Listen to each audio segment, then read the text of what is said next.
Okay, then we have a second part in the practice that says the following more specific question should help guide you through the reading. There are generally lessons in the word than they appear in the book. The first one is why John Clayton is being sent to Africa. What might this suggest about Burroughs' feelings toward imperialism? John Clayton is sent to Africa on an imperial mission to claim land for Britain, which ends tragically. This suggests Burroughs' critique of imperialism in portraying colonial efforts as futile and destructive while natural. The second question is what qualities separate John Clayton, Lord Greystock, from the members of the crew of Fuwanda? What accounts for this difference? John Clayton, Lord Greystock, is portrayed as a noble, educated, and civilized in contrast to the rough and unfine crew in the Fuwanda.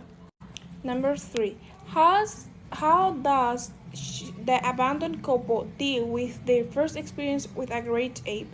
How does the reaction of Lord Greystock differ from his wife?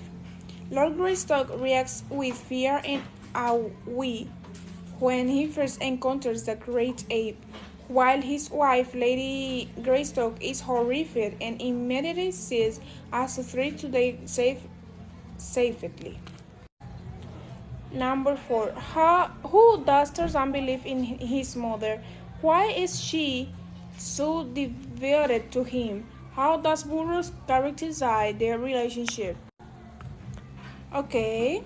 Young Tarzan feels inferior to his ape companions because he is aware of his human vulnerability and lacks the physical strength and intrinsics of the apes. Okay, number 6. When Tarzan discovers his parents' cabin, what intrigues him most about its context? Upon discovering his parents' cabin, Tarzan is most intrigued by the books and the writing as he cannot understand their context but is fascinated by the idea of knowledge. Okay, number 7.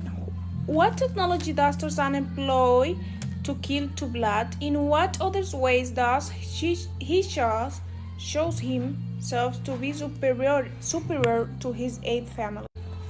Tarzan kills to blood by using a knife, a tool that demonstrates his ability to use human-made nimble, distinguish him from his ape family. Okay, number 8. What hideous things does man wear that signifies his superiority over the apes? How does Tarzan learn about this?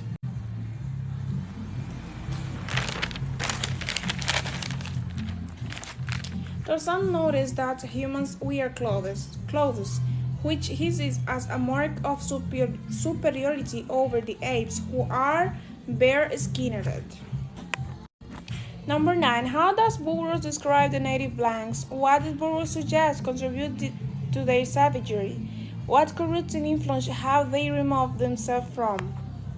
Burroughs described the native blacks as a primitive and uncivilized, often depicting them as a savage in comparison to the European characters.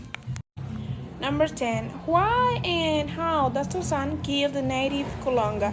What makes this episode seem particularly racist? Tarzan kills the native Kulonga after he attacks him, setting him as a threat to his safety and his adopted family. This episode is particularly racist because it's portrayed as a brutal and savage character whose death is depicted as justified because of his perceived inferiority. Okay. After Tarzan kills the native Kulonga, what strange reaction comes over him? What influence is affecting Tarzan's behavior? After killing Kulonga, Tarzan experiences a strange sense of quiet and confusion, wondering if his action was right or wrong. Number 12. What is odd about Lord Greystoke's diary? What did he keep in the manner that he did?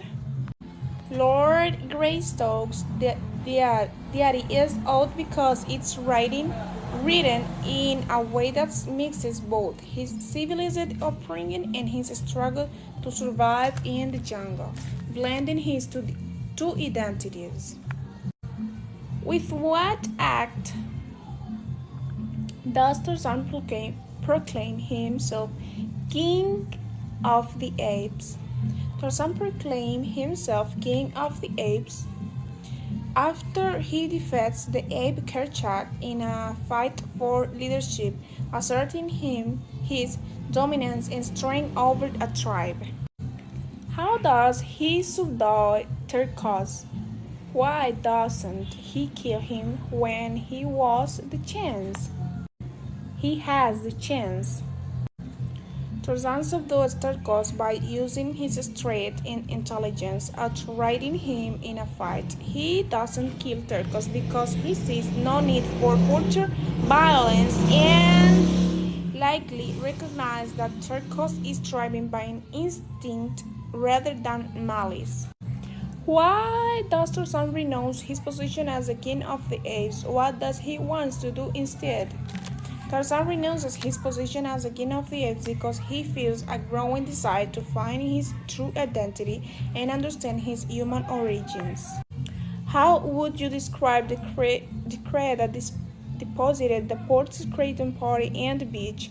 How do the stark difference between the crowd and the party reveals Bulwark's own views? The crew that deposited the Portage Clayton party in the beach is depicted as rough, unified, and morally questionable, contrasting sharply with the more cultured and educated members of the party. How does Tarzan communicate with the white people he sees in the beach? How does he warn them not to disturb the Belgians in his house? Tarzan communicates with the white people on the beach through gestures and basic language, warning them not to disturb the belongings in his cabin. He uses his understanding of human behavior and his keen sense to convey his message despite his limited language skills. What is the purpose for including Archimedes, Porter, and Philander into the story? Why are these two men so ill-suited to survive in the jungle? Archimedes, Porter, and Philander are included to provide comic relief and to emphasize the contrast between civilized and educated men and the harsh reality of jungle survival. While they are not recuperate, how do he and Tarzan spend their time? While they are not recuperate, he and Tarzan spend their time bonding with Tarzan, learning about human society, language, and culture. Why does Jane not make the connection between the man she knows as her wild jungle saver and the man who calls himself Tarzan of the Apes? James doesn't make the connection between the man who saves her in the jungle and Tarzan of the Apes because she sees him as a primitive, wild figure, disconnected from the civilized man she expects him to be. Her perception is shaped by her limited understanding of his true identity, influenced by her own cultural biases.